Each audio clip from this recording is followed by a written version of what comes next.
The World Horror Organization chimed in this week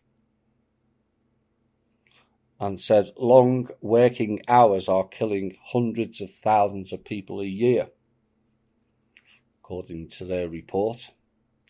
And the first global study of its kind showed 745,000 people died in 2016 from stroke and heart disease due to working long hours. And the report found that people living in Southeast Asia and the Western Pacific region were the most affected. Now, the WHO also said the trend may worsen due to the coronavirus pandemic. There they go again. Just blame everything on the pandemic.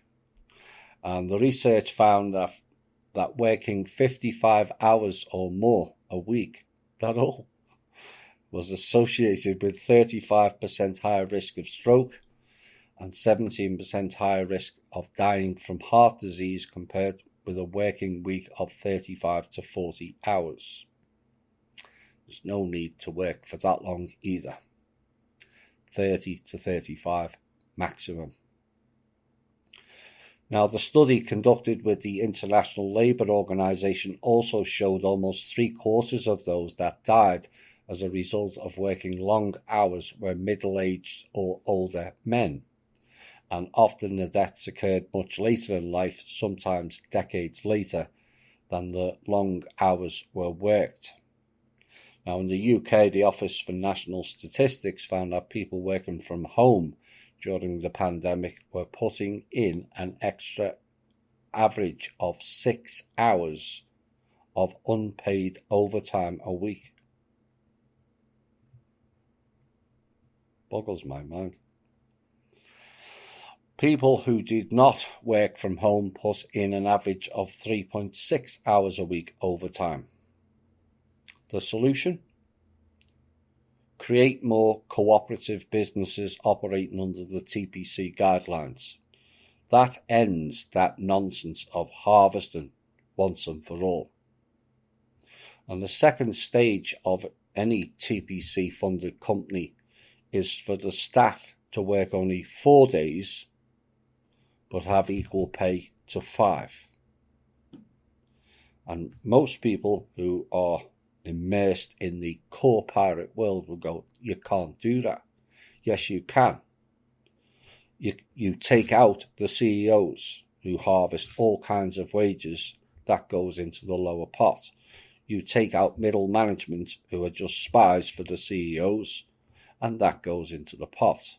You take out snake oil brokers out of your company who are making money off a product they didn't produce. And then suddenly you have a bigger pot to spread amongst all the workers. What a surprise this was. Not. A novel written about persecution of Jews in Germany in 1938, which was then forgotten about for 80 years, has made it onto a UK bestsellers list. Ulrich Alexander Boschwitz, The Passenger, is about a Jewish man who, like the author, attempts to escape the rise of the Nazi regime. And it was rediscovered in 2018 after the author's niece told an editor about it. Now, the book has had stellar reviews and has now entered the Sunday Times list of top 10 hardback fiction bestsellers. Fiction. The UK edition sold almost 1,800 copies last week to put it at number 10 on the list. Christ, you don't need to sell many books. Perhaps From Russia with Love book will go to number 1, given that you only need 1,800 to get to number 10. And it was written in the weeks after Kristallnacht, the Night of the Broken Glass, and the outbreak of mass violence against Jews, which did take place in Germany and Austria in November 1938.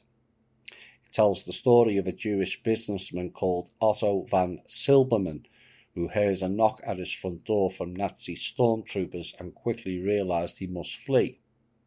He and his wife stuffed all their money into a suitcase. Just their money? Why does that not surprise me? Because it's all about the shekels, you see. Yes, Mr. Finkelstein. And he ended up boarding a train after train across Germany as they tried to make their escape.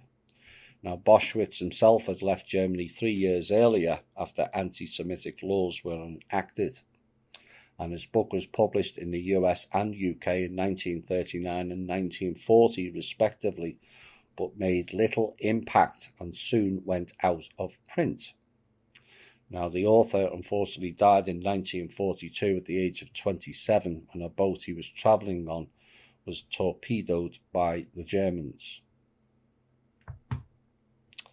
I don't wish to play down some of the nastiness that took place against many people, not just Jews, back then.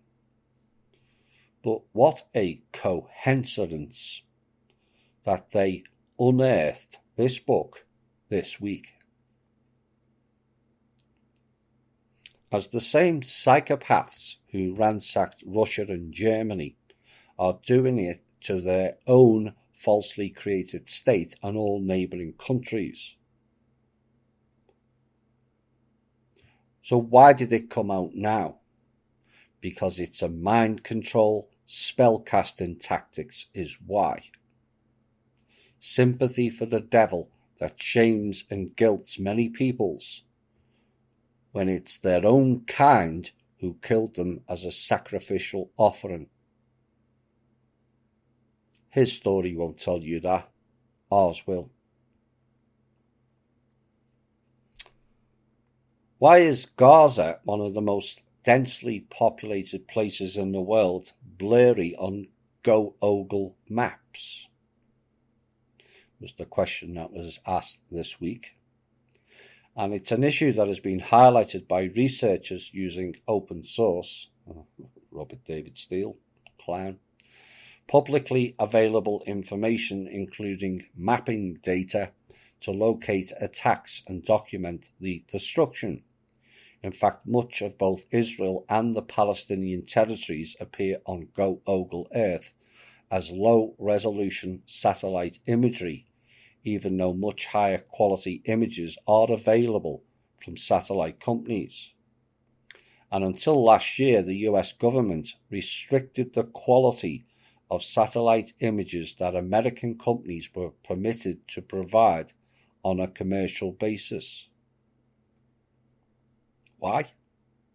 Because of national security. Ah, I see. That means they cover up their own crimes then. I get it now.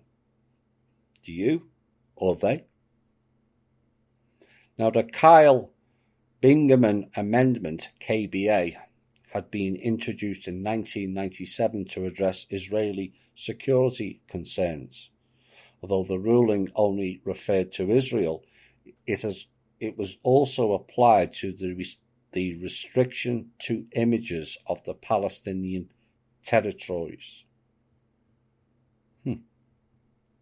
And the KBA limited image quality so that an object the size of a car was just about visible as a highly blurred image, but anything smaller would be very difficult to identify.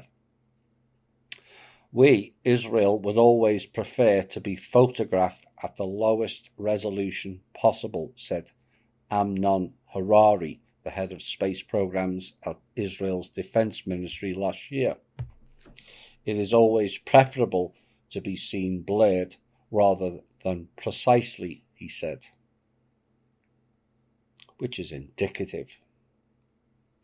And it's just a pity their roles in top positions around the world were not made blurry as well. In fact, it would be preferable to not see these born to in any top positions, as the world would be better off overnight. Now, it's not uncommon, it said, that sites such as military bases have been blurred, but the KBA was the only case of such a wide area being subjected to a restriction. However, once non-US providers such as the French company Airbus were able to supply these images at a higher resolution, the US came under increasing pressure to then end its own restrictions. And on it goes. Tensions between Australia's military and a controversial Israeli weapons manufacturer are threatening to topple a multi-billion-dollar IT system that allows army commanders to control units in the field. Now, Defence is refusing to comment on the saga, but several sources with knowledge of the dispute say the Army is now moving to scrap its battle management system, which is produced by Elbit Systems Australia. Now, they are not an Australian company, you'll be not surprised to know.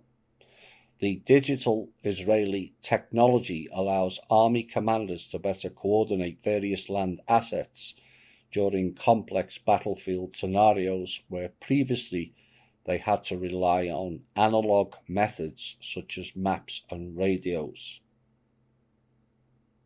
Really. They haven't been using them for decades, so let's not make that excuse. Now, the United States military, this boggles my mind.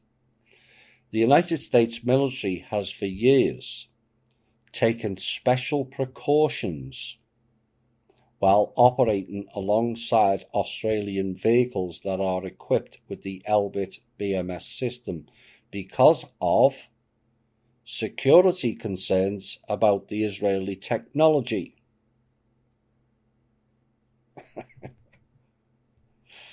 And yet your own government gives these psychopaths the funds and the knowledge that came out of this country to build these systems that they are wary of. Does that make any sense? No. It's a program then, isn't it? And military figures have said simmering tensions between the Defence Department and Elbit Systems Australia have come to a head in recent weeks, with the Army now moving to stop using its existing deployed BMS. And one Army source who spoke to the ABC on the condition of anonymity describes the standoff as a complete shambles. And he said people are getting the shits with Elbit, exploiting their monopoly to impose huge premiums. All about the shekels. And there are definite concerns that the Israelis are backdooring the system for other information. Now, the ABC News understands Elbit employs 190 staff in Australia, but Defence is now looking to use an American company which is yet to properly establish itself in Australia. And yes, Elbit is backdooring every system, as I understand it, all paid for by American money. And this has to stop in this country, and quickly. There is another group out of control also, and also wasting taxpayers' money. The Pentagon is running a 60,000-strong secret army made up of soldiers, civilians and contractors who travel the world under false identities embedded in consultancies and brand-name companies without the knowledge of the American people or most of Congress, according to a report this week. Now, the top secret army was created by the Pentagon over the past 10 years as part of a program called Signature Reduction and operates both domestically and internationally using a low-profile force of clandestine warriors who sometimes wear civilian clothes as they carry out their assignments. Now, the force is 10 times the size of the covert elements of the CIA and comes at a cost of more than $900 million a year and engages about 130 private companies in operations in locales like the Middle East and Africa, the report said. Now, despite the undercover army's size and budget, Congress has never held a hearing about it.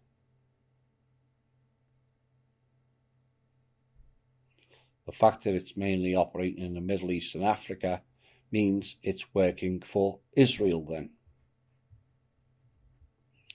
Another $900 million of our funds wasted in pursuit of the Dark Forces agenda. And in my opinion, the Pentagon is a giant waste of public money, as not 1 cent of it appears to me is spent on benefiting the American people.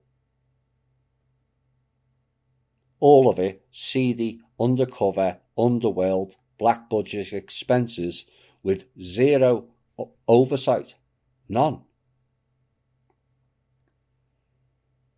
Now, the military intelligence specialists comprise the second largest element inside the force, but the newest and fastest growing group in the unit is made up of cyber warriors who use false personas and non-attribution or misattribution techniques online to disguise themselves so they can track high-value targets, collect publicly accessible information, and engage in influence campaigns to manipulate social media. I've no doubt they'll listen to this show, just like Stanford University, thanks to one of our members who called that out. But remember, the Pentagon ran social media before handing it over on the same day to Facebook and the Israeli junta. Now, signature reduction programs, which are administered by a number of shadowy government organizations, have no unclassified definition and are portrayed by the Defense Intelligence Agency as what individuals might use to describe operational security measures for a variety of activities and operations. Cloak and dagger then. And the report said ultimately the programs shield the operators from being identified by the groups they are tracking online and cover their cyber tracks to keep their identities secret to protect them from retaliation. It boggles the mind, it really does. And this is a national disgrace. We have the Pentagon, 17 agencies, 5 to 6 branches of military consuming enormous expenses of this country's yearly funds. And yet none of it benefits America or Americans. None of it. And as harsh as that sounds, it is the truth. And I would be welcome to be shown otherwise.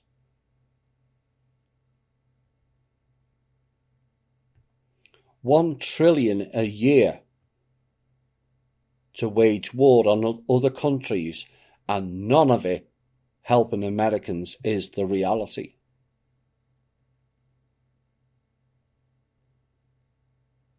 The solution? Cut the military budget to $500 billion maximum. It's currently $1 trillion. Cut 17 agencies down to 3. 1 domestic, 1 international, and 1 cyber.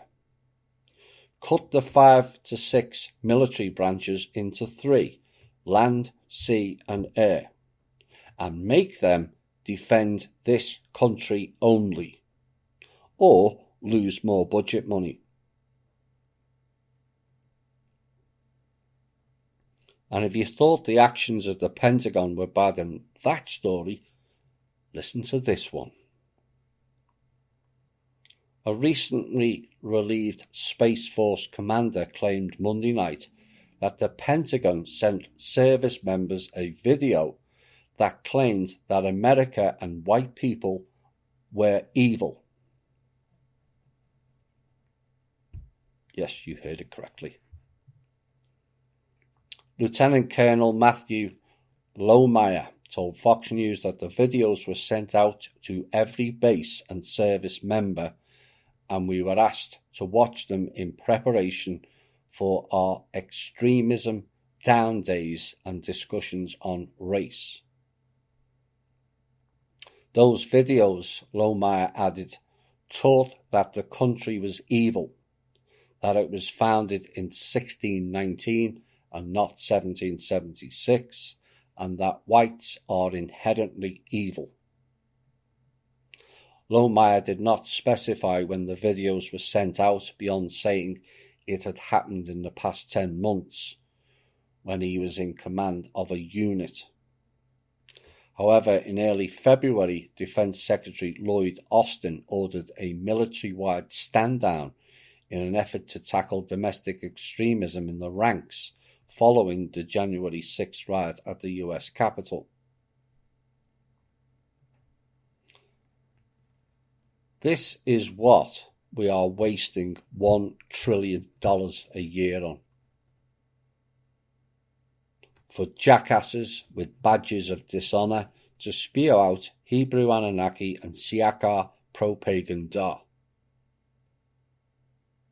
And I'm once again asking the good people in the Pentagon, the CIA and other rogue-based agencies, the soldiers, all need to stand up now and be counted. Bollocks to following their orders. They're psychopaths. You don't follow psychopath orders.